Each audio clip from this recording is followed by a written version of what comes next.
চাঁদা এবং চাঁদাবাজি দুটি জিনিস পার্থক্য আছে। চাঁদাটা কোনো সময় শ্রমিক এবং মালিকদের স্বার্থে তারা তারাই নির্ধারণ করে, মানে আমি বুঝাচ্ছি সমঝোতা করে তারা তাদের কল্যাণে কালেক্ট করে তাদের মতো ব্যয় করে, তাদের যে প্রক্রিয়া আছে সেটা তারা অনুসরণ করে। আর সেটা একটা কোনো জায়গায় এটাকে চাঁদাবাজি বলাটা কঠিন। চাঁদাবাজি আমি বলতেছি চাঁদাবাজি হচ্ছে সেইটি যেটি মানুষকে বাধ্য করে জোর করে নেওয়া হয়, তাদের নির্ধারিত প্রক্রিয়া না, কোনো অবৈধ শক্তি সেটা করতে চায়, সেটা করার কোনো সুযোগ নেই, সেটার করা আমাদের এই মন্ত্রণালয়ে থাকবে না, যে কোনো মূল্যে আমরা সেটা তার হতে দিব না, সেটা আমাদের অঙ্গীকার।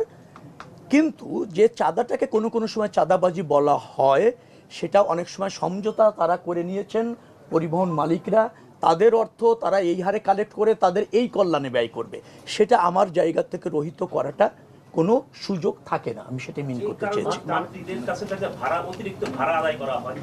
সেটা অপরাধ, সেটা আমরা নজরদারি করব। এটার সাথে আমি অ্যাড করি, আপনি যেটা বলছেন যে শ্রমিকদের কল্যাণে তারা ব্যয় করে, আমরা আসলে বিগত দিনে কোথাও দেখি নাই যে কোনো শ্রমিক অ্যাক্সিডেন্ট করে মালিক পক্ষদের কাছ থেকে তাদের কোনো সহায়তা করা না আছে, আপনি দেখেননি না? আমি মালিকদেরই বসছি, একটু শোনেন না প্লিজ, আপনি তো দেখেন না, এটা দেখার বিষয় না। কতটা হচ্ছে আমি শ্রমিক কেন্দ্রীয় সংগঠন যারা আসছে তাদের নিয়ে বসেছি ওই ঘটনার পর, মালিকদের যে সমস্ত আছে সমিতি আছে তাদের নিয়েও বসেছি, তারা ব্যয় করেন। আর সবচেয়ে ব্যাপার হচ্ছে আপনি একটা শর্তে একটা সমিতি রেজিস্ট্রেশন নিয়েছেন, ট্রেড ইউনিয়ন করছেন, সেখানে কোনো ব্যত্যয় হলে এটা বাণিজ্য মন্ত্রণালয়ের অধীনে তারা দেখতে পারে।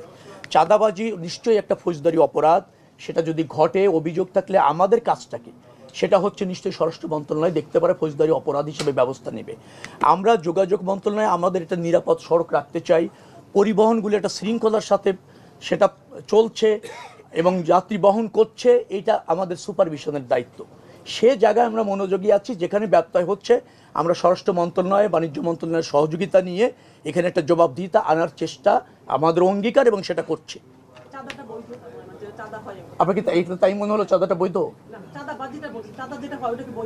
বৈধ এখন ধরেন আমি তো মসজিদ কমিটিতে চাঁদা দিচ্ছি, এখন কি বলবেন? আমি তো রিহাবের মেম্বার, প্রতি বছর চাঁদা দিই, কি বলবেন? এটা অবৈধ বলবেন? আমি জাতীয় নির্বাহী কমিটির মেম্বার, আমার পার্টিকে একটা নির্ধারণ করা আছে চাঁদা দিতে হয় বছরে এই কয়টা টাকা, অল্প কয়টা টাকা, আপনি কি অবৈধ বলবেন? আপনি অবৈধ বলতে পারেন, আমি তো আপনাকে আমরা বলতে পারি যে আমাদের ঢাকাতে যে ট্রাকগুলো ঢুকে কয়েকটা জায়গায় দাঁড়িয়ে যে টোকেন দিয়ে নেওয়া হয়, এটা আসলে আমি তা বলছি না, আমি বলছি ট্রাক মালিক সমিতি তাদের কল্যাণে যে টাকাটা নেয় তাদের মধ্যে মিটিং করে নির্ধারণ করে সেটা বৈধ। যারা পথে অবৈধভাবে নেবে সেটা তো অবৈধ, সেটা আপনারা মনোযোগী যদি করতে চান আমরা তৎপর আছি। স্পেসিফিকভাবে বলেন যে এই জায়গায় এটা ঘটছে, ডেফিনেটলি নেসেসারি অ্যাকশন নেওয়া হবে। ঢাকায় যে কোম্পানিগুলো আছে আপনি সেটা জানেন, কোম্পানি অনুযায়ী প্রত্যেক কোম্পানিকে প্রতিদিন টাকা দিতে হয়, কোনো ক্ষেত্রে 200, 300, 400, 500, 700 টাকা পর্যন্ত দিতে হয়। এটা যারা বাস মালিকের কোম্পানি কিন্তু আলাদা, বাস মালিকের কাছে জোর করে নেওয়া হয়, তারা ইচ্ছা করে দেয় না, তারা এটা কি বৈধ বলছেন আপনি? না, আমি বৈধ আর অবৈধ বলা কিছু না, আপনি কেন বৈধ আর অবৈধ জায়গায় যাচ্ছেন? বাস মালিকদের কাছে আপনি বলছেন যে নেওয়া হয় যারা রুট কোম্পানিগুলি চালায়।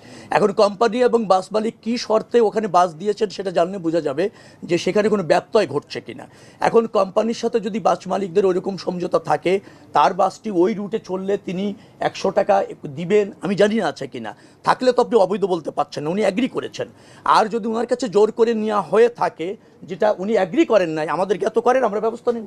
সেটা একটু দেখার আপনারা সুযোগ আছে? অবশ্যই দেখবো, আপনি নজর এনেছেন, ডেফিনেটলি আমি এটা দেখব।